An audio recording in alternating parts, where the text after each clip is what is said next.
Hello, everyone, and welcome to another episode of the Rayados90 podcast. I'm your host, Eddie, and joining me is Rompas. Hello, Man, sir. uh, Seems to be like that. Seems uh, to be that type of podcasting. You know it. You know it. Yeah, yeah, yeah. Let's yes, go. yes. So I recorded a podcast earlier.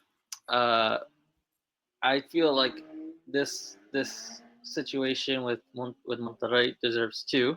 So people, the rest of the week, you have two podcasts you can listen to.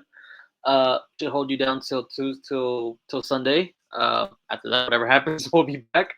But Rompas, man, that was a punch to the gut on Sunday. That was a punch to the gut. That is a terrible way to go out. Two goals in like 5 minutes, and the comical goal by Esteban Andrada. Yeah. I let's do, okay. We can analyze the game a little bit because it's pretty much everything that happened. It happened in the second half. Um, Mhm. so I feel like we've seen this movie before, where they score a goal and they just disappear. They say, "Our job is done. Let's hold it down." I don't know if that's just how things work out or if it's planned. You saw it against Vancouver. You saw it against Tigres, where they score first and then they just give up goals, and yeah, it turns into a disaster. Um, at some point, do you think this is just Dimicheli's not learning his lesson? Do you think this is just because at some point we keep seeing this movie over and over again? You saw it against Tijuana. It's not even against like good teams like Vancouver and Tigres. You saw it against Tijuana and these other teams where it's just like they score a goal and then they just fall asleep, or I don't know what goes on. But it's been like the same movie over and over again. Is it coaching? Is it players? Why does It, Monterrey continue to just score a goal and then just fall asleep? it is. It is a combination of both. I would say. Um, because let's just put a little bit of context here, right? We were coming from 3 wins out of the last 4 games, right? And playing okay, right? The loss was against Tigres, and it was because Berterame said, "You know what? I don't want to win this game, so fuck it." And in the other 3 games, we did see a little bit of improvement when it comes to the tactical side of things. I think that the Michelis did a good job, but then again, this doesn't surprises anybody because it seems to be the way the Monterrey goes out. Whether it's a Jornada Uno game against Tijuana or the actual final match against America, where you were leading the final game, and then you were overturned in 5 minutes. Uh, it seems to be something that the Michelis hasn't found a way to fix. Now, that it's a bit of a bittersweet situation because I kind of knew we were gonna lose, so it didn't struck me like it wasn't like people were fighting in the stadium and things like that, which is horrible. But I kind of knew it. Like it didn't cut me off guard. I don't know why. Because I know, maybe because I know how Monterey wants to or ends up being as a football club, and I really think that this is gonna happen. Hear me out here. This is what's gonna happen, which is gonna be it's gonna be weird, right? So we're gonna win on Sunday because Pumas. I mean, losing against Pumas, that would be shameful, right? That would be the bottom of the bottom of the bottom, right? So you're gonna win against Pumas, and maybe because it's gonna be Sergio Ramos, Oliver Torres, and Sergio Canales back at it again. Maybe you even win it with a landslide, right? Then you have Toluca. Hi, Mohamed, my dear friend. We're gonna win against Toluca, bro. Mohamed is gonna give you the game because he loves you so much. So now, what people is gonna say? Like, this is my point. Yes, we played trash. Yes, it didn't surprise me at all because I know Monterrey in these type of situations, and it's usually more so like this than winning. But again, I think the people in some aspects they overreacted. Mine obviously, I'm obviously referring to the violence, which I don't agree at any level. But again, also you see it in social media. Everybody is at Andrada's neck. Everybody is at this that player. But I mean, guys, who put him there? Why no? Why is not that heart of oppression part for the Michelis? Just because he went out to eat with the leader of the media here, that's the reason why. That's what kind of like rubs me the wrong way. Like, yes, the players suck. Yes, Andradas is really mm, mid-table type of goalkeeper. Yes, but right now is your goalkeeper. Why you don't ask the question to who put him there to play if you already know what was going on, right? Mm-hmm. So I think that we're focusing on the wrong side of things because players, again, we already just go back 2 years, Eddie. We've changed what 95% of the squad. Mm-hmm. So at Yeah. what point are we gonna point our finger first to Tato Noriega and Lara, which is something that I'm not gonna get tired of saying, and second to their third project that is going just to the trash can, right? So enough is enough, and I think that people should at least question a little bit. If it isn't the sales rep, you can talk to the manager. There's no problem. You can talk to the manager. If manager doesn't solve you anything, you can go upper management. Why don't we do it here? Why we just settle with, let's say, Andrada, which this is gonna happen. Andrada is gone. He's not gonna even Yeah. play There's the no World way. Cup, right? There's no way he could come back like that. That mistake. It should been like that's it. It's. But this is my But the thing point. is, let me ask you this though. Oh, well, go ahead and finish your point. I'll bring up this up. But go ahead, finish your point. Just really quick. Andrada is gone. You're not gonna see him uh from whatever we end up this tournament, whatever happens, even if we're champions and he saves 3 penalty kicks in a final, him alongside another 3 players, foreign players, obviously, the coach, they're not gonna be here. So what's gonna happen is that we're gonna bring whatever name you want as coach and whatever name you want as players, but what's gonna happen is that we're gonna pick another one, just as we did with Aviles, then Funes Mori, now it's Andrada, and we're gonna pick another one. That's just the way Rayados fans. That's how we are. We try to put every single thing that is wrong in one individual, which is wrong. But go ahead.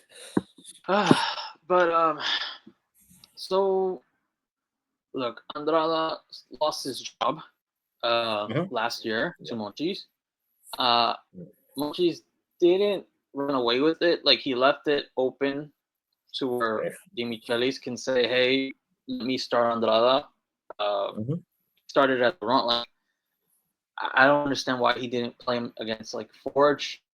and then build that way. But to throw him in to against Vancouver, that was this. I don't know. I didn't understand that. So he started him there. Eventually, he got the starting job back, playing him in league matches. Um, the question I want to bring up is where they're going to get rid of him. They have to. There's no more. They can't be like, we're going to keep him. We're going to keep him. Hand him a contract extension. So now you have to find a team that either can pay his wages or they're gonna have to buy him out. So either way, Monterrey is going to burn money, and at some point, Rich and it goes. You can tie in the Michelis because the reason why they haven't gotten rid of him is do they want to pay the money that they owe? And they're going to be paying two managers. You have Tanorti, who I think still had another year on his contract. Yes, he did. So you're paying. If you fire the Michelis, at some point, as much as money as people want to say FEMSA has, and they have a lot of money, at some point, rich companies and rich people don't want to just burn, grab money and light it on fire because that's what they would be doing, paying two coaches to not coach for them, and then having to pay another coach. And at some point, it's just like, yeah. So you'd be paying three coaches at one time, and it's just at some point, FEMSA is like, yes, we have money, but we're not going to be burning money on. We're not going to be lighting it up on fire. At some point, let me give you I'm going to give you a little bit of context. There was a reason why Tan Ortiz had an automatic extension in his contract when he got to the semifinals the second time against Cruz Azul, because that was a clause, right? That was written. Same contract that the Michelis had. So right now, that contract was overseen, and I know the word in Spanish. I don't know it in English. It's called derogar, which is pretty much change the wording of that particular clause so it doesn't had that effect automatically. So now that it's not gonna happen. So now you're able to fire the Michelis without worrying about paying him a full year of contract, right? They did change that. That's a good one, but at the end of the day, who put it there and why? It's just a freaking problem, right? But all right, so now, right, what I've been told, and especially today, because you know how it is, social networks are on fire, and radio stations and everything is on fire right now because people just love see Monterrey go through all of this, right? So I got a WhatsApp text from a reliable source that pretty much said what I tweeted just about an hour ago, which is whatever happens, De Michelis is not gonna be your coach in the World Cup. Whatever, even if he is a champion, which could happen because that's how Mexican Liga is set, right? And alongside with him, we're talking about 4 foreign players and 2 Mexican players that are not going to be there on the World Cup. As I understood the text, I might be I might be wrong, but it's pretty clear. It said that coach already has 3 foreign players to substitute the 4 they're gonna be going, and the Mexicans is because one of them they want to use it as an exchange coin with Chivas for Piojo Alvarado. So that's kind of what I was told today. I don't want to tweet it out like that because I know what's gonna happen, right? But given that this is a best way for me to explain the actual situation. That's why I'm doing it here. But I do want to be perfectly clear. The main reason why I don't go out and tweet it like that is because people is gonna change their train of thought and just start thinking about, oh well, who's gonna be in that, and stop thinking about, let's fire this sob right now, right? There's gonna be a meeting tomorrow. Already know what they're gonna do.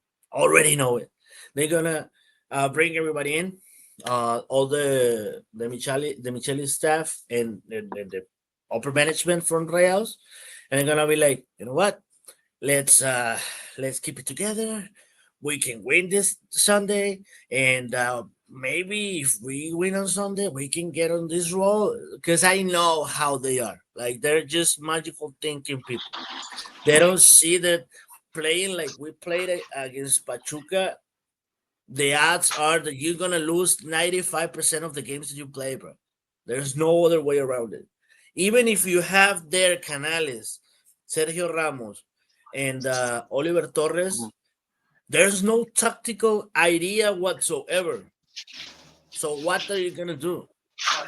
And shout out to all the people who said that we were playing better Uh-huh. without the Spanish guys. Shout out to all of them. Uh, um, so the the team struggled in that game against Pachuca, but obviously all the blame is going to go to Andrada.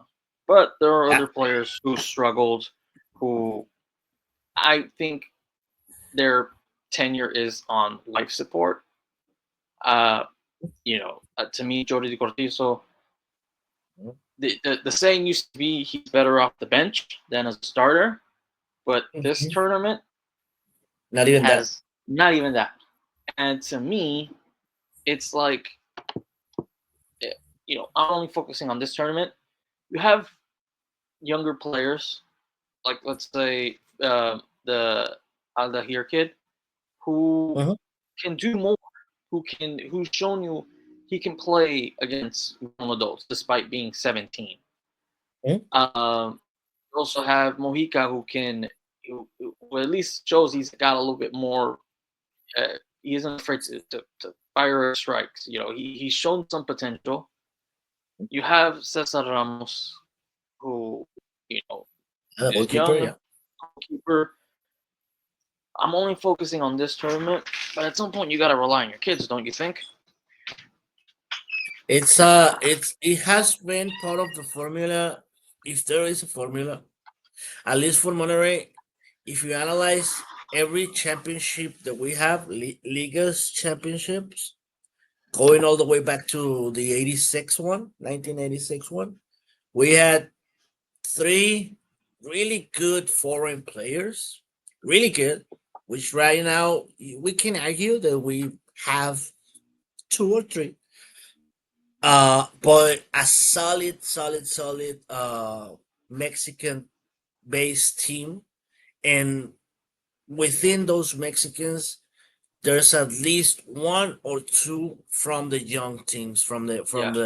from Cantera, from Rayados, from Fuerzas Básicas, and Yeah. I'm not. right now we just don't have anything like that. I'm not saying Monterrey needs to do what Pachuca does, because Pachuca, That's the now this extreme, yeah. that's the extreme. But like, I mean, is Jordi can Valenzuela give you what Jordi Cortizo is giving you and more? I think he can. I mean, we saw it against Forge. You saw it against Querétaro. The kid, you noticed him in a good way. You noticed Mhm. Mujica. Like, these kids, and they're starting to. You got the Aldo kid too, training with the first team. It's Mhm. like, what do you He's have huge. to lose? What do you have to lose? Yeah. At some point, you just got to be like, you know what? Because What you're would you going with think? guys who you're going with guys who keep, like, I want to believe Jordi Cortizo is one of the players who are complaining about their playing time. That I want to. It The is. guy wasn't playing a lot, and all of a sudden when he goes to when that comes out, like, all of a sudden he starts playing again. Um, Yep. it's like at some point you just can't keep going to these guys that just fail you and like they've not done. They've let you down. They let you down. At some point, you just gotta be like, you know what? I'm gonna go with this kid. At the very least, you can say he's gonna come out and play with like, is he gonna make mistakes? Yes, because Yeah. that's just a part of it. They're teenagers. They're gonna make mistakes. But at least you can say you can live with it because they're kids. You can't live with the mistakes of Jordi Cortizo only Yeah. touching the ball 27 times and losing it 10. You can't go with this Esteban Andrada looking like he's playing volleyball with that catch. You can't make the Fidel Ambris, even though he's young, but at some point you just be like, dude, figure your game out. Monterrey has a really good youth academy. They Yep. they they are they They've been one of the champions best. quite a One of few the times. best. One of the best. Like I said, I'm not saying go full Pachuca, but put some of these kids and be like light a fire under the guys. Obviously now they can't. I don't know if Demi Chile is gonna be like, you know what? I don't give a shit. Here's these kids. Let's see if Yeah. they can save our season. Um, you know, That's what I at was some gonna point, ask you. That's what I was gonna ask you. Do you think the Michelis is not gonna play them because right now he knows that he's gonna be out whatever happens? So fuck it, I'm gonna do just me. yeah, yeah. Right? This is just like they've gone like Andrade has failed you over and over again. Jordi Cortizo has failed you over and over again. Um, the if you want to go with De the La midfielder, Rosa, I De La Rosa has okay. failed you over and over again. Fidel Ambris has failed you over and over again. Why not give these kids who are Corcho. playing well? These guys have failed you over and over again. You know, I'm not like I said, I'm not saying At, go full at Pachuca, but like, least with this Mojica kid, what we saw the last time that they put him in as a sub of De La Rosa, actually, he got two shots on target in less than 5 minutes. Bro. So he knows something. I mean, yeah, something. He and has that in him, right? yeah, At the end of the day, is what I think that I always use this example in the pod, which there's a video of a team in a EPL that has two strikers being with the younger teams, and they are in a prueba. How do you say that? Like they're testing tryouts. it. Yeah, Yeah, tryout. Thank you. So one of them scores three times and misses one, and the other guy misses five, and they picked the one who missed five opportunities, and he was like, "Why would you pick me over the guy who actually scored?" And the coach was it that way of thinking you're not gonna find it here in Mexico, just to let you know, right? But it's like he says, I'm able to teach you how to do a good header, how to do a good cross, how to finish a play.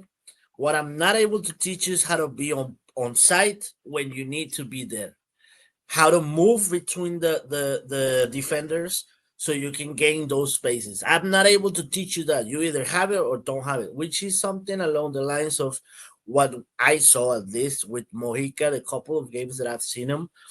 He has that. He knows how to go to those spaces and somehow be just by himself and a lot of defender and he ends up pretty much every time that he touches the ball he ends up shooting at least, which De La Rosa may or may not do.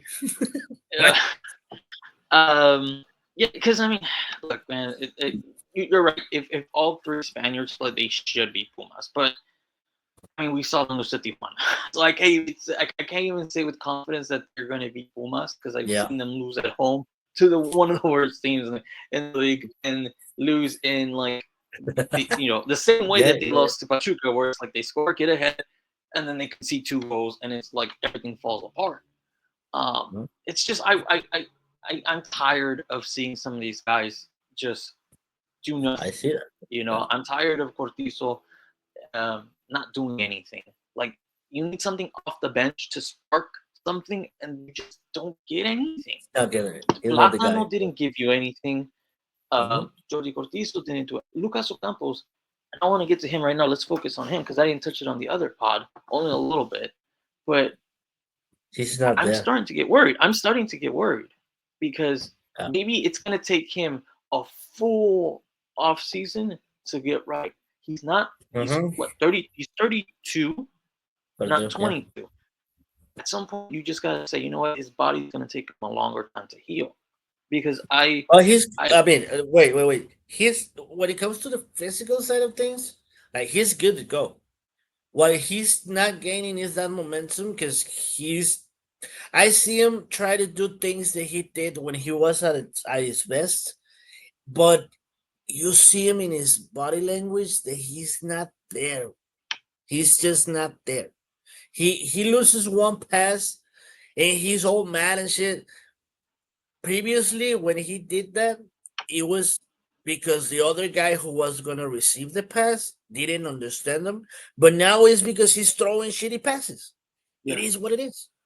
So it, we need to have that guy back. We really need that it, guy to be on point.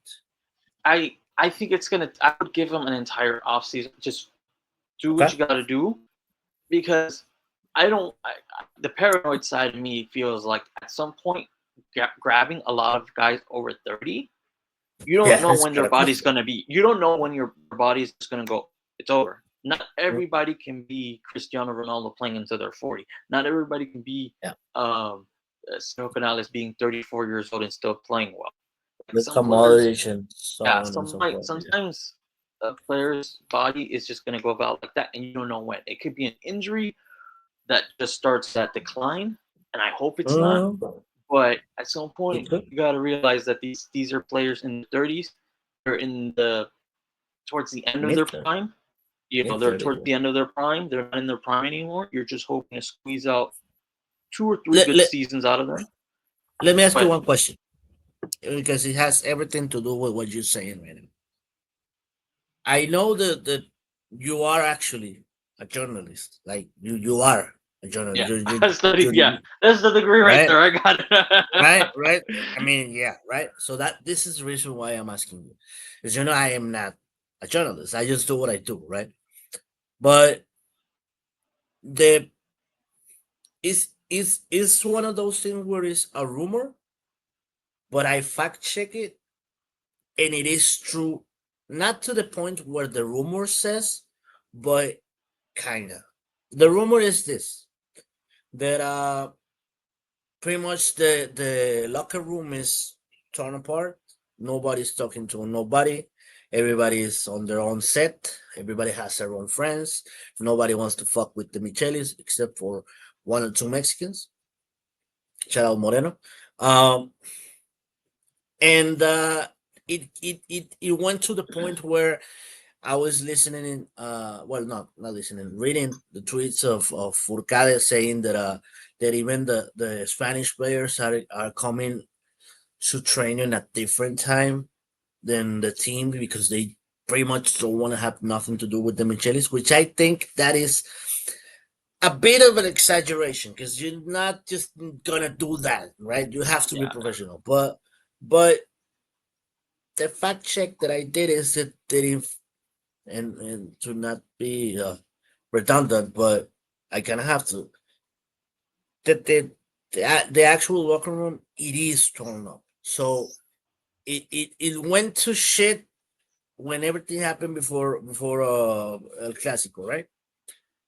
So my question to you is this: do you think there is a way for the team to actually overcome that? And it's a two-part question. And do you think that could be the main reason why we're seeing people, specific people, playing like shit? Or do you think Uh, it's just Monterrey's way of losing this type of yeah. games? So look, I covered PSG. Uh, Mhm. for times, I always when I was reading stuff, I read that there were there were sets, right? There was the Spanish speaking sets and there were the French speaking sets, Okay. and everybody just kept to themselves. So that's why if you saw like on social media, most of like the Spanish speaking, I remember like Ander Herrera, Keylor Navas, Sergio Rico, like all Spanish speaking ones would like you know have their gatherings, and it would be like the Spanish speaking. You would Hmm. look at the other side, it would be like the French speaking or people that can speak French. Because I think if I'm not mistaken, Akraf Hakimi can speak a little bit French because he was cool with Kylian Mbappe, and so like you know and that's why PSG kind of like were like once everything went to shit, they're like, you know what, man, one, we're gonna grab young players, and two, a lot of them are gonna be French because this is a French club. You have to learn French and Makes adapt. sense. So Yeah. I think that that's not surprising. Just if you cover any other team, you realize that there's sense. Now that Mhm. would be on the manager to keep it all together and or find players that can be the glue. That can be multi. They can speak more. This is more like a European thing because obviously you have people from different backgrounds and it's different languages. But having those players that can keep it together, be the glue guys, and be like, I can speak Spanish and French. I can communicate with both. I can be the glue, right, along with the manager. And Monterrey, who's the glue? I thought it was going to be Hector Moreno because he's the one who can who play with the Spanish players and he's the one who is Mexican. And so but that guy's a race. Like I don't know when's the last time he. I think the first leg against Vancouver is the last time he played. I don't I know think so. Yeah, either. I think so. He's not playing, so it's hard to be a glue player when you're When not you're even not playing. playing anymore. Mhm. And so it's like, Yeah. who is keeping everything together? I don't see I, anybody. Who's the but in between the manager and the Spanish players? Who's the in between the South American players and the Spanish players? It's nobody. just it's just there's it's I believe that it's could be fragmented and Uh-huh. it's just everybody just doing their own thing.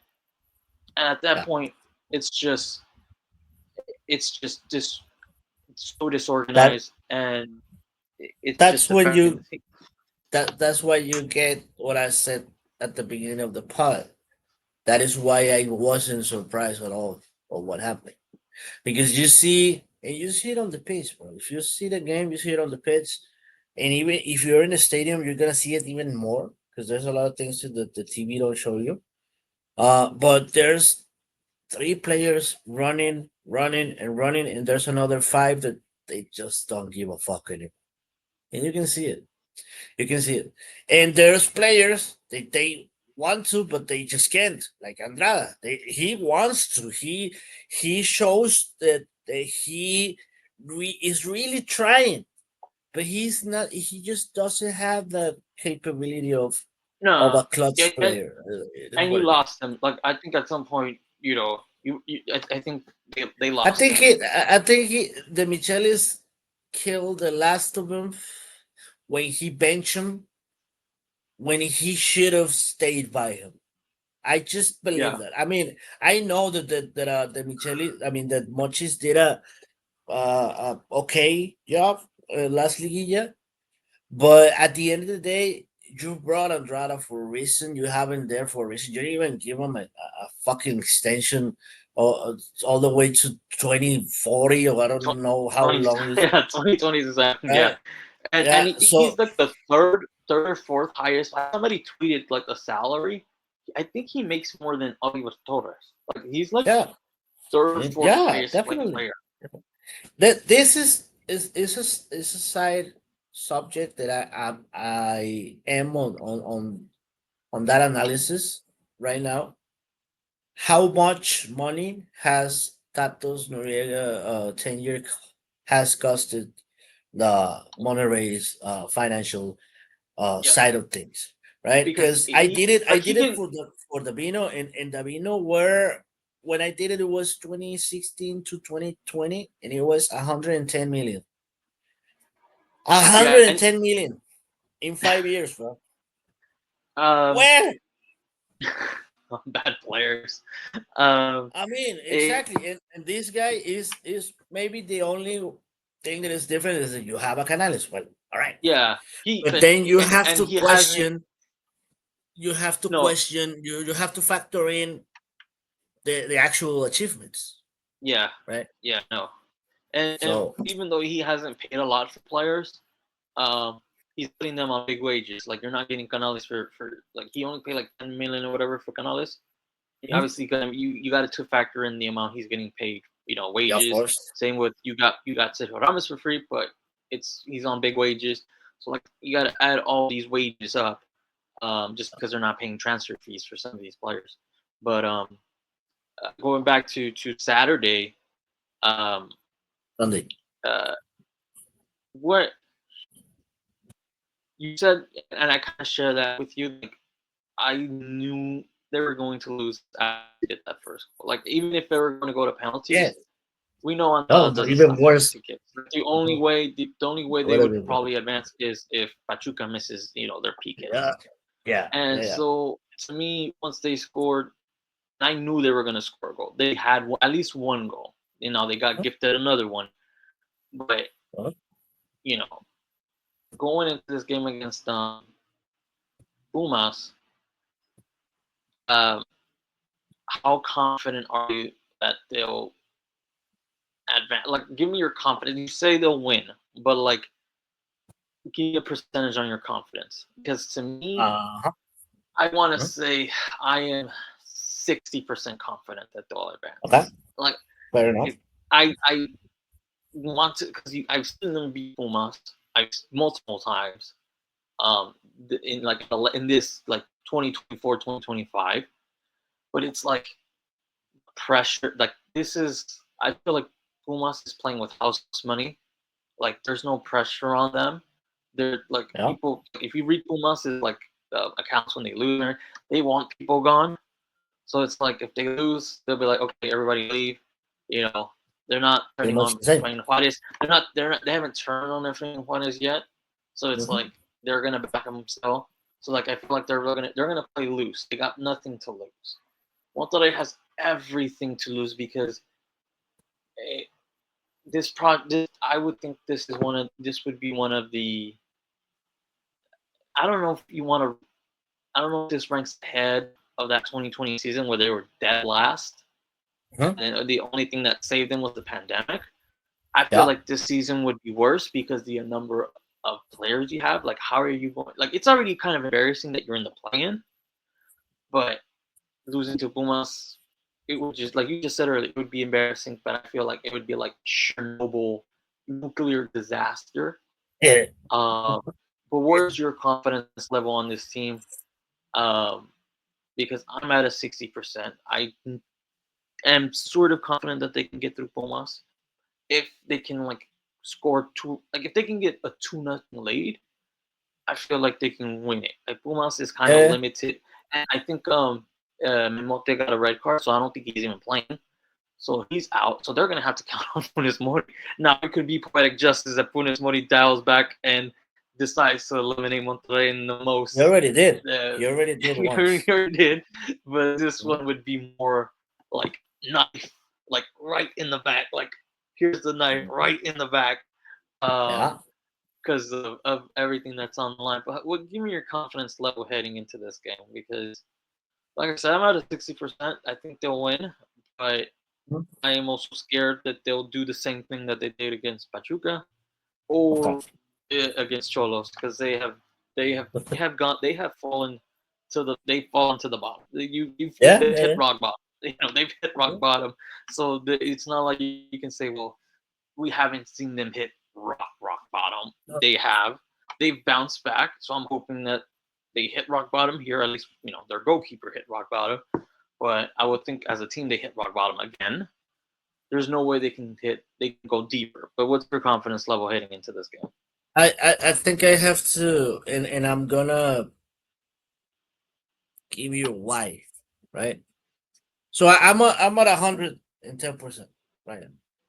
And I'm gonna give you why. It has a little bit to do with Monterrey, which is the fact that we're gonna have those three players back. Whether or not they play is different, but you will have them as an option.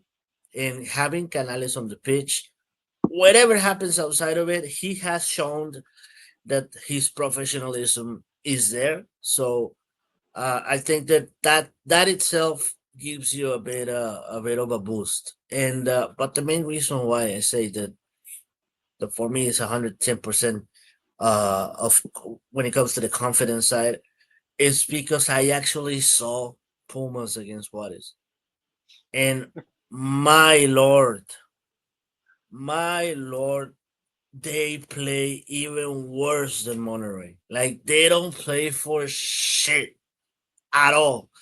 And if you take into account that the one key player that they had is Memote, and he's not gonna even be there. No offense to Funes Mori, but for Funes Mori to succeed, he has to have a Pavon, a Carlos Sanchez, a Cardona, along those lines, players along those, which Pumas obviously doesn't have. Maybe Suarez, we could make the argument for what he did before he got to Pumas, but I've seen a couple of Pumas games, and what I've seen, I don't. It has to be like one of the worst presentations of a team in the history of the club if they lose this game. Even if they go to the, let's just begin with this. We're at the playing of the playing, right? So we're not even at the playing. We're on the second phase of the fucking thing that you shouldn't be in the first place, right? So that's the first.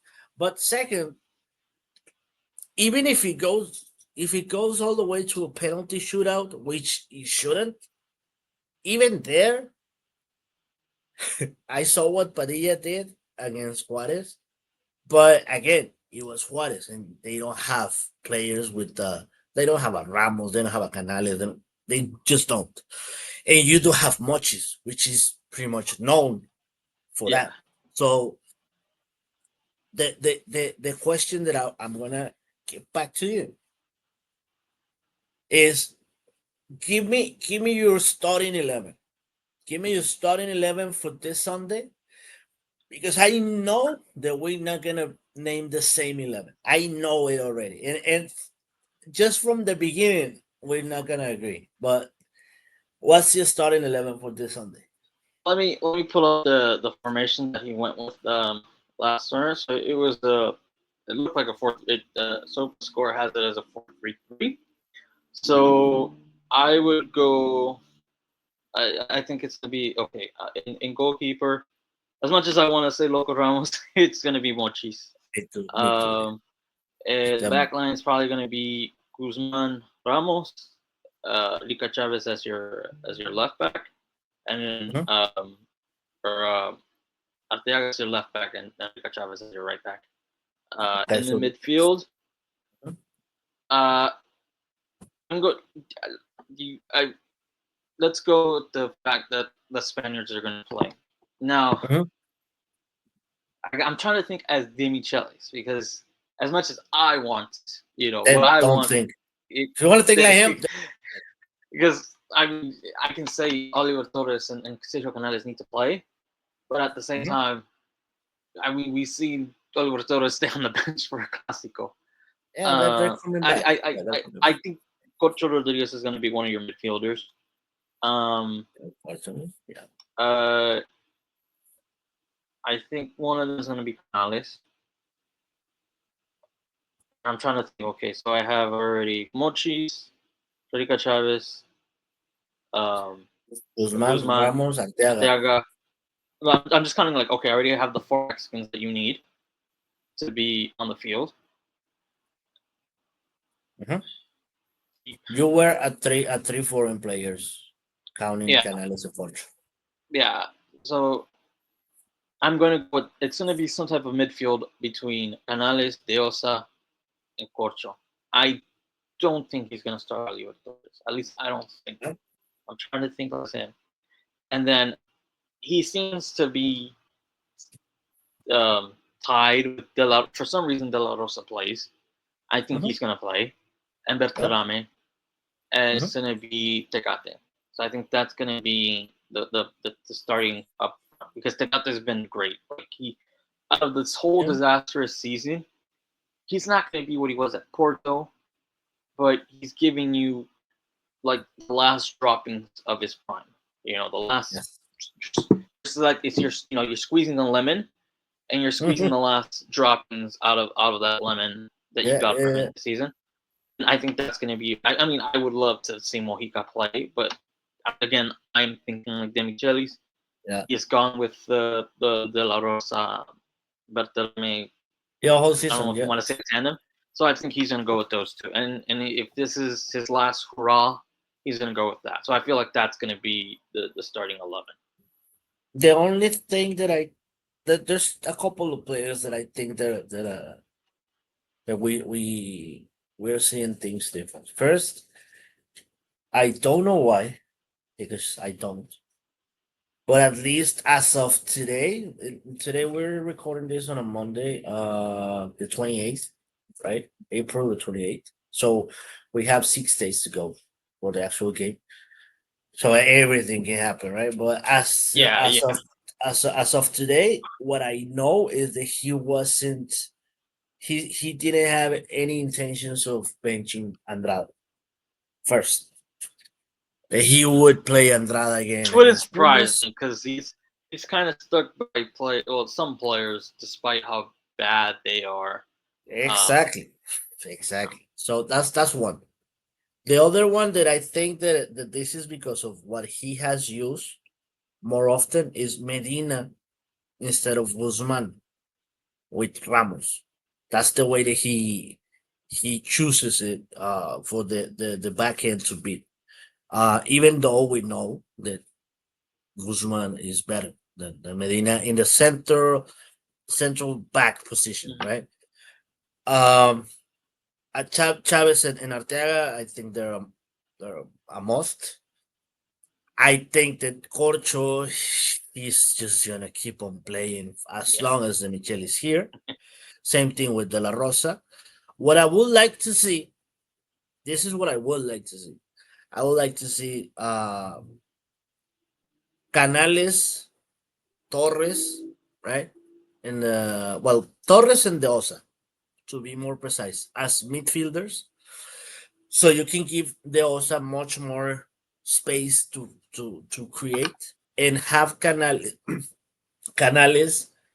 Tecate, and Berterame uh, at the top because the Canales is more dangerous as you get them closer to the actual uh, porteria. The go, word is thank you, the goal. go. Yeah, Thank you. And Tecate hasn't given you a reason to bench him when it comes to playing, right? yeah. I mean, he's Maybe the one that he put spread. Bertelme had to like completely whiff. It was put on a tee for him to like. All you gotta do is direct it correctly, shoot it correctly, because it was right on the money. Like if you ask me, Berterame tried to go across for De La Rosa and he couldn't. That's what I see. I That's what I I see. wouldn't Like be surprised. because if you notice that like I watched the the play again and he's like when he sees the ball, the first thing that he does is like turn and see where De La Rosa is. So then he kicks the ball, and I really believe that that wasn't what he was trying to do. That's why it worked because if he tries it, oh my god! But all right. But I think that I would I would bench De La Rosa because again you can put a fucking counter and it's the same thing.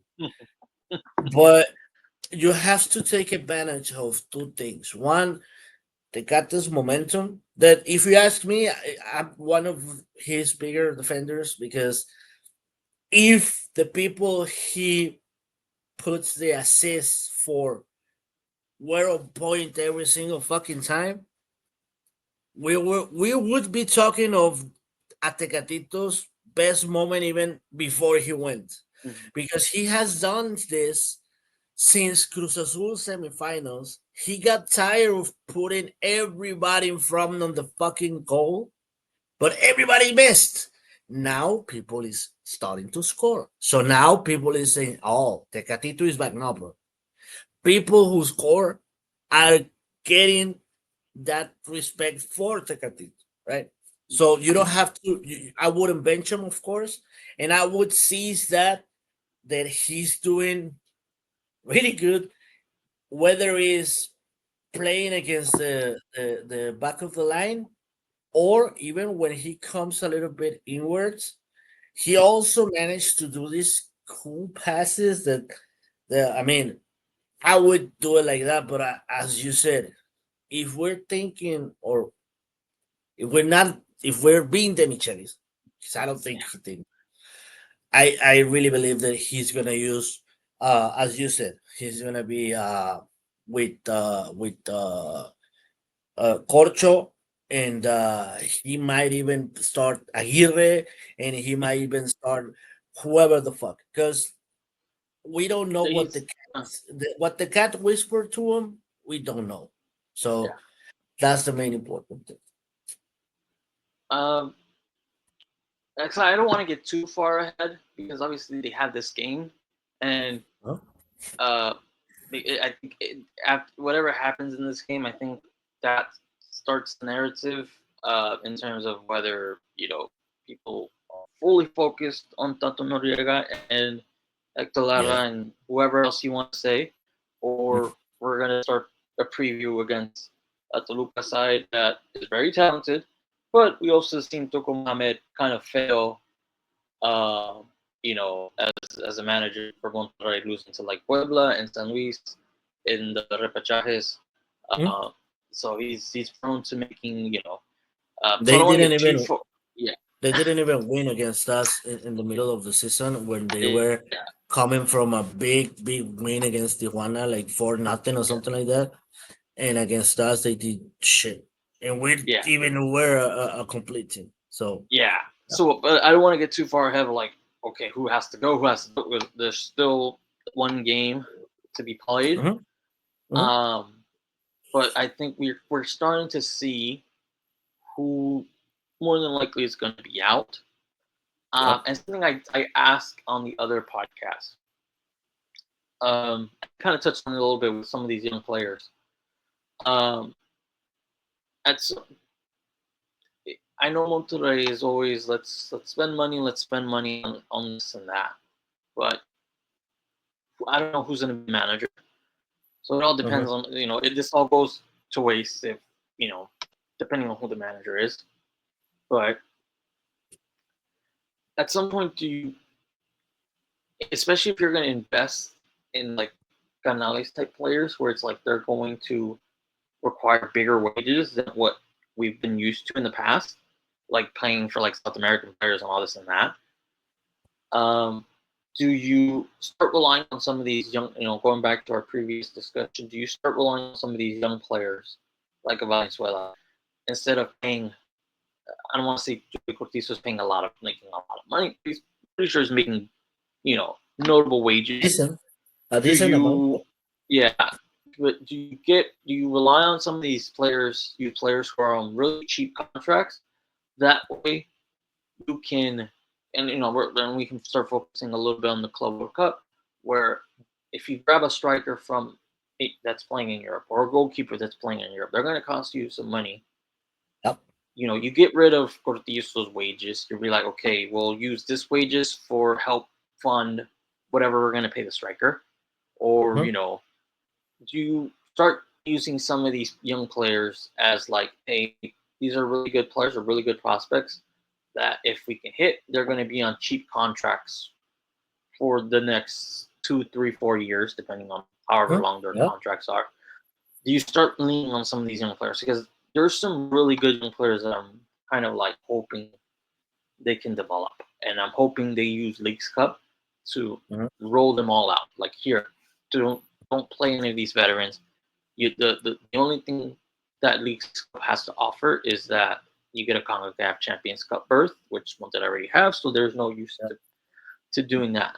but it's like I'm trying to look forward to next season without like fully jumping ahead. Yeah, yeah. Uh, do you start using some of these young players as like, let's start leaning on them because we're going to pay a striker who's going to cost us. I think we've talked about it in the past where it's like they'll cost you what two players make, right? Let's Yeah. lean on some of these young players and see if we can get something out of them because Mm-hmm. they'll be on cheap contracts Mm-hmm. that we don't have to worry about them making any type of big money Yeah. for the next 2, 3, 4 years, right? So if they start playing at 17, 18, 19, it'll take them maybe 2, 3 years, which to me Monterrey's project or whatever this project is on the Tato Noriega is win now. There's no like this is a project for the next Exactly. 3, 4, 5 years, right? Exactly. Like this is going back to what I was saying covering PSG. That's a project because a lot of their players are 18, 19, 20, 21, 22, where it's like, okay, they're going to give their, if they lose against Arsenal, okay, it doesn't matter because this is a new project under Luis Enrique. This is they're not even some of these players aren't even close to their prime. This isn't what Monterrey is doing. Monterrey is like win now. There's no that's the project. Win now. There is no 2, 3, 4 years building, right? Mm-hmm. But at the same time, if you're grabbing players who are 30, 31, and you're getting them from Europe or maybe even Brazil, it's going to cost you maybe you know two maxi mesas. Like I'm just saying like what they Yeah, would yeah, yeah, yeah. in terms of wages. Do you use some of these young players knowing that it can be cheaper to like have them on the field and see if you can hit on them? Because if you hit on them, it's gold because they're not making a lot of money. Yeah. And then you can use that, say, a Jordi Cortizo as you know whether you want to sell him or just hey let's just you know get his wages off that we can use it for another player. I'm rambling, but what I'm trying to say is these young players, do you see them having using them and relying on Yeah. them because their contracts can be cheap and you can, you know, use what you pay up Jordi Cortizo, combine that and pay, a foreign striker or a Yeah. foreign goalkeeper Absolutely. a little bit more because you can say, okay, for Cortizo or whatever Cortizo has to offer, the Al kid can replace it and do it on a really cheap contract. Yeah. I'm just thinking, like, you know, if they're still going to go the Canales, route where it's like we're going to be, this is the standard we're trying to get. And Mm-hmm. you said it, they're going to bring in some new foreign players for the club. At least I assume, I hope so. But like, they're going to cost you money. Do you see that happening? Okay, so first, the way that you build up the question was that basically there's two futures, right? Yeah, If you lose on Sunday, that's a goodbye for Tato, for Lara, and yeah, the Michelis. If you lose any other game, that's just the Michelis mm-hmm. and the players that we already discussed, right? So that's one. And as far as the youth talent, I think that Yeah. Because I don't want to the go too like you said. It's good. There's two routes we're going to go. Like you said, if they lose on Sunday, it's Chernobyl disaster. exactly. Everybody has to go. If they Mhm, go in advance, Demi Chelis is probably the only one that's leaving, and for mhm, some reason, Tato Noriaga and Nicoleta survive.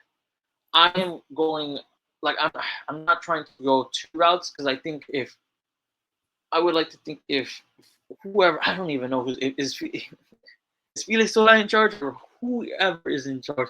I would like to think that they're like mhm. you know the Sergio Canales type players. That's the standard. Now, we're not. It would be a slap to the face of the fan base to go backwards, where it's like we're just gonna Yeah. grab Maxi Mesas, Mhm. your Jao Rojas, those types of Wait, players from wait. South What, America, what right? what I was gonna say is this: specifically Mexicans, right? Mm-hmm. We're talking about Mexicans. Yes. What I do know is that they are gonna be a lot more picky when it comes to the Mexicans offensively. What I mean is they're gonna try to go for Piojo Alvarado so they can get rid of Cortizos and so on and so forth. But that is gonna be also a way to have a bit of a free position, quote unquote, for the youth players. Now, this is really important. This is gonna depend on the coach that's there Mhm. because there's coaches that love using young players. Whether or not they're ready, they just use them and they make them be ready. Like La Volpe did that his entire career. But there's coaches where you know what, it's my position on the line, so fuck the kids. I'm just gonna use Yeah, just gonna use the consolidated ones. yeah. But the good thing that I do see that Monterrey has this problem is that, and it's a problem, right? Is that the Nigris kid physically, how he's built, Mhm. he's fucking ready. He's fucking Yeah, ready to go. He's fucking ready to go. That Mojica kid also, the Valenzuela kid, he's he's super tall for his position, and yeah. he's not like Cortizo that you know that Cortizo is gonna struggle with a pass because he has just rackets on his feet, right? This kid actually has skills. So I think that when it comes to the offensive side, we have a good chance of not only having these kids for 5 or 10 minutes, but to actually build them a career Mhm. again. Because if you put them, if you ask anybody, if you ask who would you rather see, De La Rosa or Mojica, what do you think the answer is going to be? Right? It's the wake up or even the Nigris like because they at least there's potential, right? And Yeah. De La Rosa isn't like, and you kind of said it, kind of a little bit touching about being picky. If you're going to go for De La Rosa type Mexican players, at some point it's better to go with what you have inside. Like you can at least say like this kid is 18, 19. There's potential. There's potential to grow. I'd rather live with the mistakes from someone that's at least gonna that knows that, and I hate to be like romantic and all this, but at least they know where they're playing, right? They know what Hmm. it means to play for this club, not Hmm. some guy who is a cast off. If Pachuca is saying get out of here, of all clubs that knows how to like build youth players or young players, if they're telling you to get out of here, Exactly. you know, Exactly. it's like Exactly. okay, what are we doing here with this guy? But and you Exactly. kind of touched on it, and like I said, I don't want to go too far ahead because we still have a game, and we can leave that for next week or whenever you have time. Um, but for you, it doesn't have to be a name. But for you, for me at least, I would like some type of manager that can rotate in young players. Because, like I said, if you're going to go for Canales types of players, it would be good to get some like players on cheap contracts. That way, you can don't have to worry about paying them. You can say like over the next 2 3 years, we're gonna go top heavy, right? We're gonna these are the guys that we're gonna Yeah. just like, and I think we've had this discussion in the past when it comes to like limiting foreign players, where it's like so they can just be like, okay, 5 players, fine, that's but we're gonna pay really big money for them, right? And Mm-hmm. I feel like that's what they should do, regardless of you know, of Of the rules. yeah, regardless of because they have a good youth system. I haven't even touched on the Lucas Ayala kid that they have, right? And Yeah. if I read that the kid's really good too, so it's like Yeah. why not There's combine? another one. There's another one that I just don't remember his name ever, but he's never seen with the actual club because he's always on the national team, and it's a midfielder. I don't Yeah, remember his name, but you never see him mentioned with the club because he's always in the national team, yeah, under 15, under 16, under 17, under 18. He's always there. But just to add a little bit to that point, let's say I would do this, and maybe I'm stupid, and I know, right? But I would do my my spinal cord has to be Canales type of players, Mhm. right? Yes, I agree.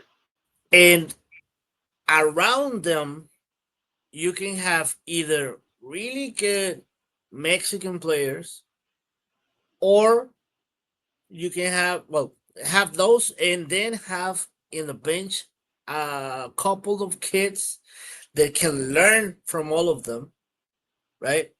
And that would kind of like have that kind of would have an effect on them that is gonna help them more than just sell them because, right?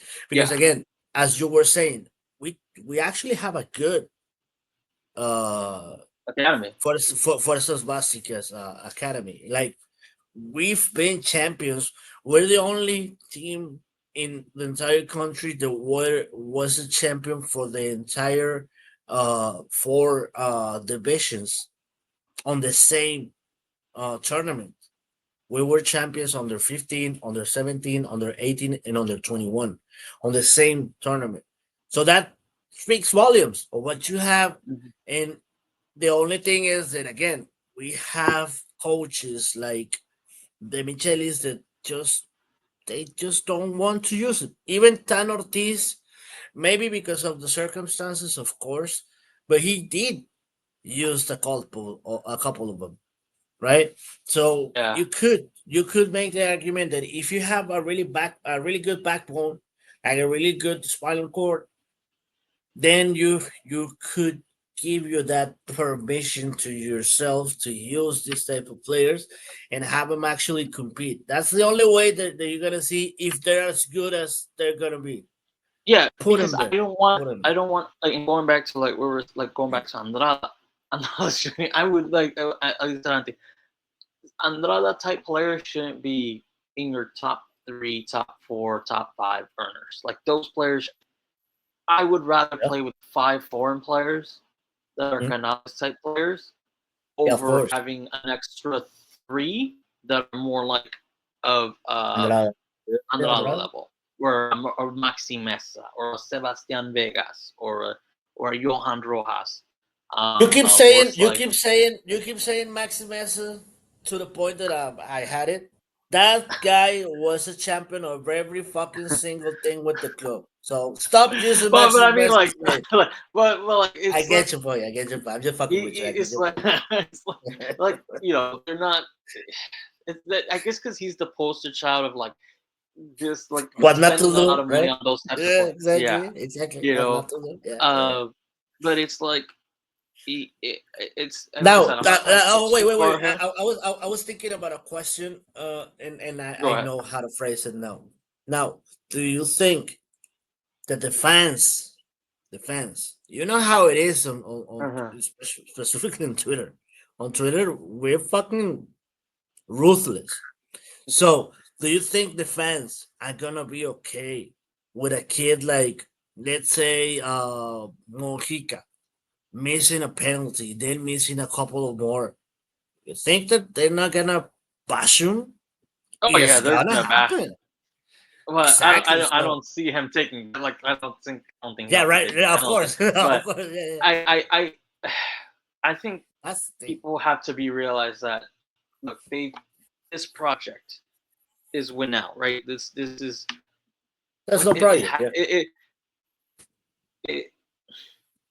if winning now with players of this caliber, then I feel like they have to hit if especially if it was against Pumas, then they have to hit the reset button.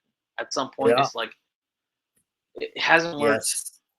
Where do we go Yeah. from now? Like we're I think you look at some of the biggest.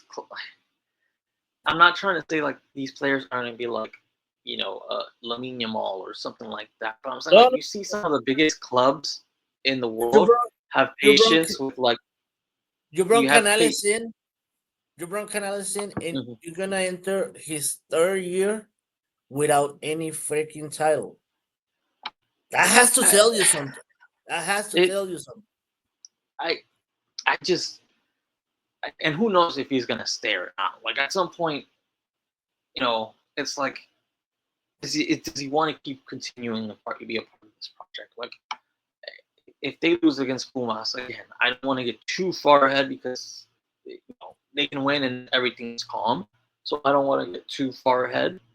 But whatever happens, this project it has a shelf life, right? It has maybe a year left, right? Because of some of these players, it's just Ramos is under contract until the end of the year. He only has 1 year contract now. If they want to extend him, that's another thing. But we're already seeing Lucas Ocampos. Are they going to get him back in terms of his previous level, or is age just going to start grabbing him? Canales, he's still playing at a great level, but that's why it's important to take advantage of it now, because you never know if his body's going to give out, or it's just we don't know what's going to happen, and so it's crucial. That's why this whole Dimichelis thing has kind of been frustrating, because it's like you're supposed to be winning now, and now you want to give a guy who continues to not give you any vote of confidence. Just patience. Like, I would understand if this was like if you had a Canales type player at 22, then 24, or players barely hitting their prime. Then I could be like, okay, yes, let's be patient, right? But all these guys, they're on borrowed time, right? You don't know when their body's going to give out, and it is what it is. We're going to see on Sunday where this entire project goes. We're going to see. We've been all over the place with this podcast, because it's just there's just so many points to hit, because I mean, we're a mess. We're a mess. We're a mess, and we don't even know who's in charge. You've said it in your spaces. We don't know who's in charge, who's calling the shots above Tato's head. But we're gonna see next. If you're free next week, or whenever you're free, we're gonna dissect it. Either we're gonna be previewing a game against Toluca, or a tie against Toluca, or it's just gonna be a disaster, and it's gonna be one of the most embarrassing tournaments for Monterrey in a while. If that happens, we should go live. Yes, I think so too. Just wrapping it up. Let's put a bow on this.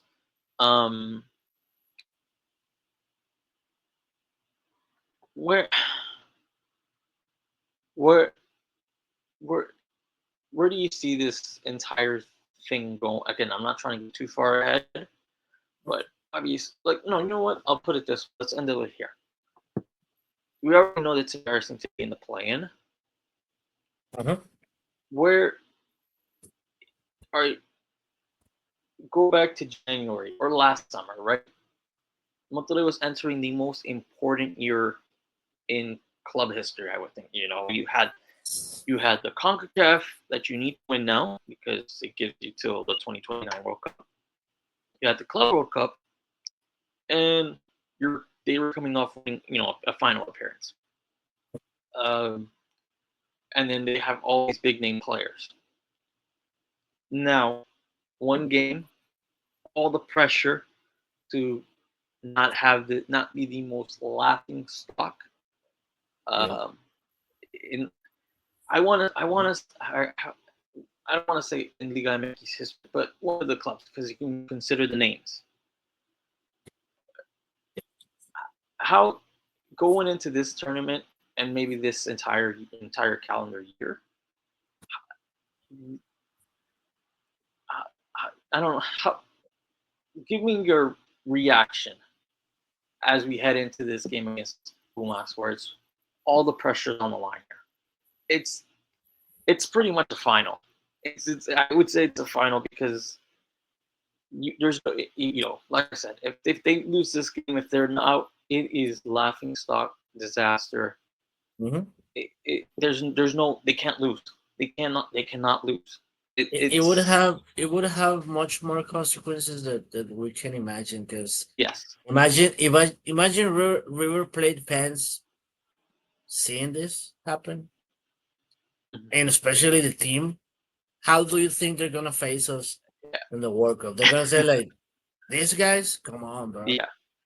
fuck it, And easy, right?" But where yeah, I get what you're going. I no, get no, but where I you're want to going. ask where give me your reaction to like now knowing that Monterrey is one game away from utter humiliation because of disastrous planning. Are you surprised? It's Are no, you are you you know what? I kind of saw this coming a little bit, not maybe not to this extent where they're going to play yeah, of one course. game to save their season. Um, Mhm. what's your reaction to Monterrey It's pretty much coming down to a winner take all game against Pumas, where they're not even in the league yet. This is one game to try to salvage their season yeah, after yeah. losing CONCACAF in the way they did, after uh, giving their stadium away to Shakira. Uh, that one gets forgotten because Yeah, yeah. it's just been utter disaster on and off the pitch. Storylines and storylines that won't go away. Where is your reaction heading into this game against Pumas? Where did you? I don't think you expected this, but not Nope. going back to like the start of the summer or the winter transfer window to now. Where's Oh, how shocked, I guess would be the right word. yeah. How shocked are you that Monterrey is in this one game winner take all where anything, like you said, anything can happen in football. It's 90 Yep. minutes, one bounce. I mean, we saw it with Andrada. Your goalkeeper can somehow give it away, and you give it, and you lose. That's it. We've said Monterrey is better than Pumas, but we don't know if they're gonna fuck up, and that evens out everything, right? So it's Yep. like, where are you in terms of how shocked that Monterrey is in this situation? One game, 90 minutes to salvage their season. It's obviously I'm 120% shocked because of this particular situation, right? I'm not shocked that you get how can I say it? If you see the decisions made back to back to back, you kind of know that they're not that they don't know what they're doing. They don't know what they want. They don't know how to get to whatever goal they have in mind. Because we're going left and right pretty much every single window, transfer window, right? We're we're signing players that they were the best in La Liga MX, then that didn't work. Then we went and tried to find the Yules from South America. That didn't work. Then we went to Europe and brought players that are obviously a little bit past their prime, but that's not working either. So that only tells me as a let's see it as from a business standpoint. That just tells me that my decisions to build a company are all over the place. I don't know what I'm doing, right? And for that reason in particular, I don't see how you can again, it's football and you can win a fucking championship. That's certain, right? But the thing is that you don't have a formula to go back to if you do, because you don't know how you got there. Like the last Liquilla where we went to the final, what, how? I mean, where's the line that we followed to get there that we can try to mimic this? We just don't know how. We just give the ball to Canales and hope for the best. That's it. So now it's not surprising that we're here. It is maybe that we're at the playing of the playing of the playing of the playing, not even at the fucking league yet. But again, I'm I'm sorry, but I wasn't shocked or even surprised. The people who I was watching the game with, shout out to all of them. They know me that if we lose even against Tijuana that particular game in the season, I was fucking mad. I was really mad, and I did a space and curse everybody. Now I didn't even did one space because I said I kind of knew this was gonna happen. I kind of knew it. I don't have a certainty, especially without Canales, without Torres, without Ramos, that these players are gonna give me what I'm expecting, right? Even if you go a little bit further, even the goal is just because Tecatito imagined something in his head and did it. That's just the reason why we actually scored. Because other than that, tell me what big plays we missed, right? There's nothing to be found. Then Pachuca does what every other teams does against one, which is figure out the weird shit and then just attack. And that's pretty much it. And then obviously, well, you add the I'm trying to, and I did on on I think it was Barbon's space on Sunday night. I try to analyze from a goalkeeping standpoint, and I think it is his fault, obviously, right? But even Jonathan Orozco said it, which he knows a little bit of goalkeeping, right? Maybe not defending the first post. Well, I wouldn't listen if that was the question, right? But he says in the actual broadcast, he said the ball is moving, right? So he tries to attack it one way, and then the ball moves, and then he just fuck it. Whatever it goes, it goes. That's the mistake. Because as a goalkeeper, you have to always keep in mind that you're not allowed, basically, by your position to give any rebounds to the fucking center, right? That's just I would rather see that play end in a goal from Idrisi because Andrada did this than see the actual goal that we saw. That just here you go, bro. I much rather see because I could make the argument of well, the ball is moving. He don't know what to do, right? But the fact that he, if you see the replay, bro, the post is here and Andrada is here. The ball was outside of the goal when he touches it with his arm. That's the reason why I'm really mad about it. But again, it didn't surprise me. I kind of knew that was gonna happen. Every single guy that was with me watching the game was super pissed, and I was like, "Bro, what's the big deal? I mean, they always We've do seen this it shit. happen. Yeah. We've seen it before. This movie already seen it. It's like Final Yes. Destination. It's just the Yes. characters are different, but the thing always ends up the same. I mean, it is what it is. But just wait. Time.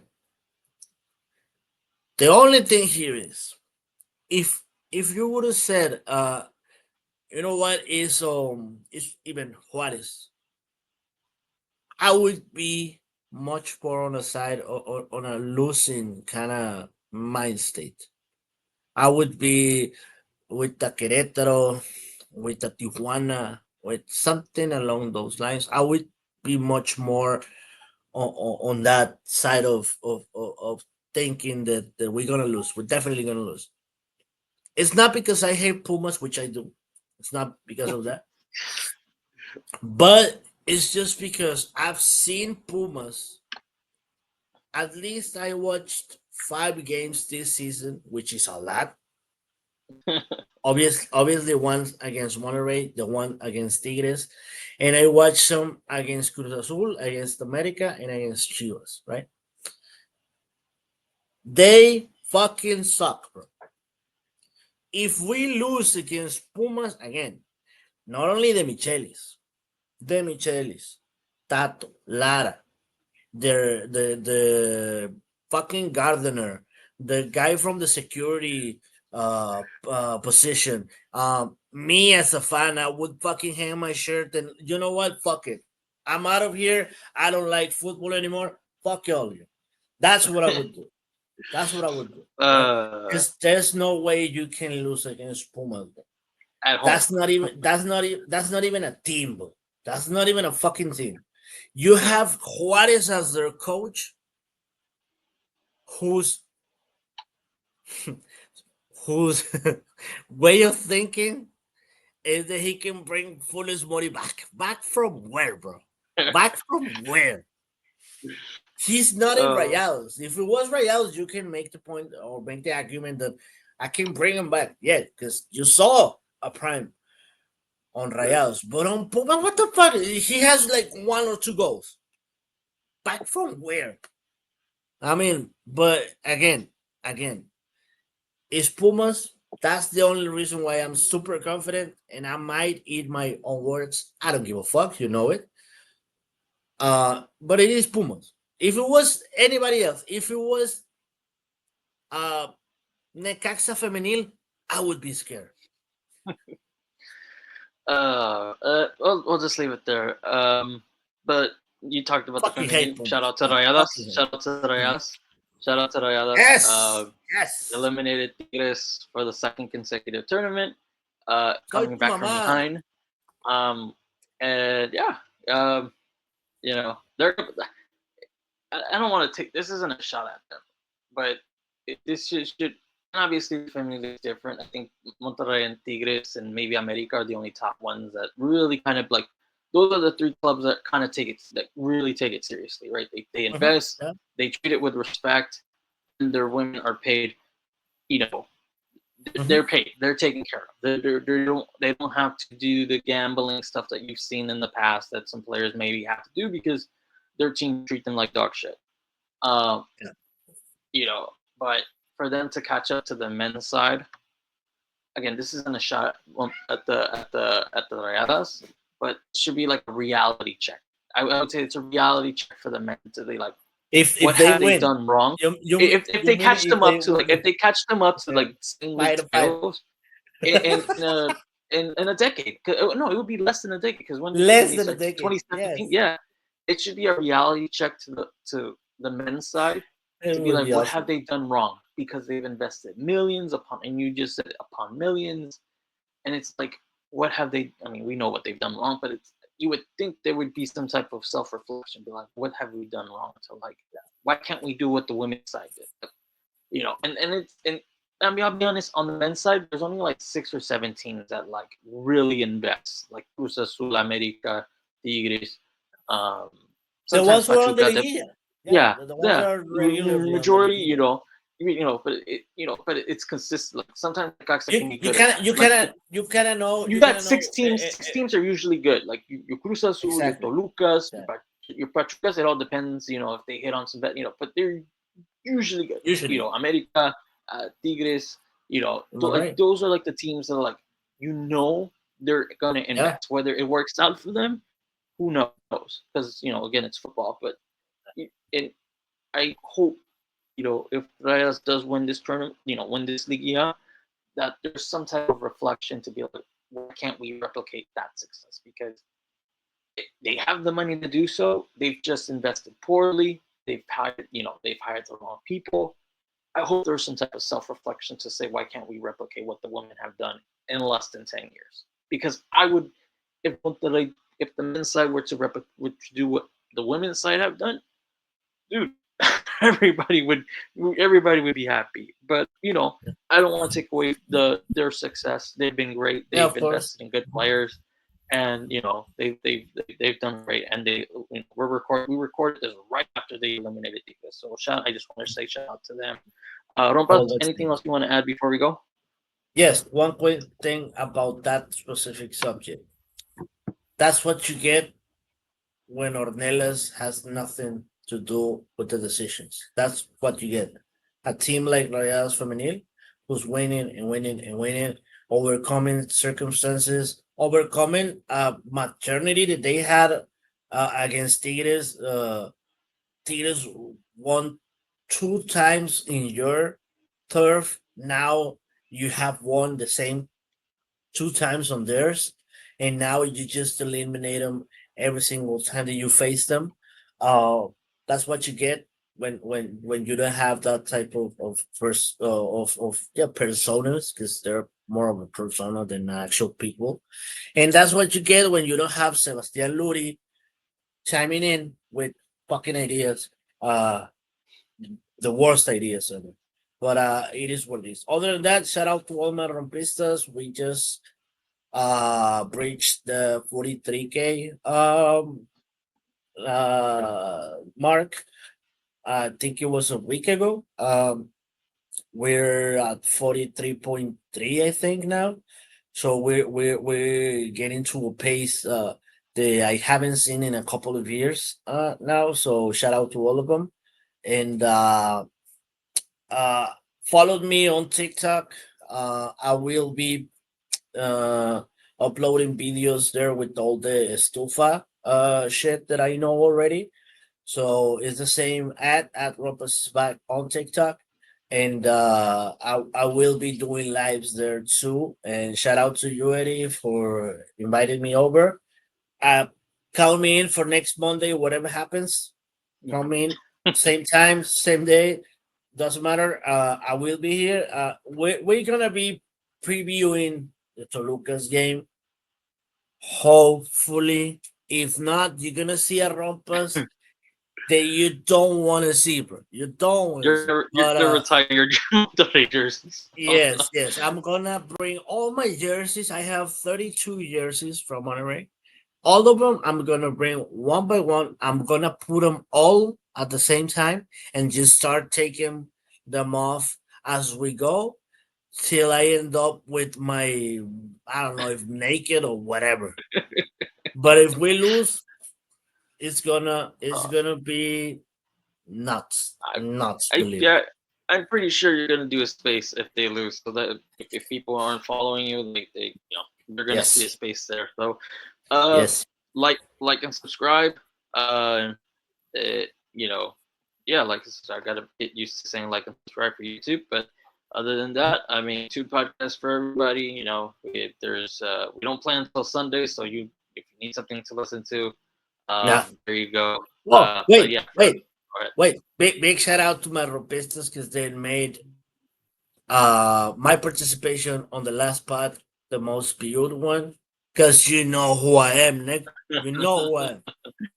It is what it is. But yeah. So yeah, thanks everybody for listening. We'll be back next week, hopefully previewing Toluca. But as we Hopefully. saw with Pachuca, we don't know. I don't know what's gonna happen. You're confident that we're gonna win, but we'll Yeah. see. We'll see how If- hopefully it's a preview. Hopefully it's a preview. But Hopefully. everybody, Yeah. we'll be back next week.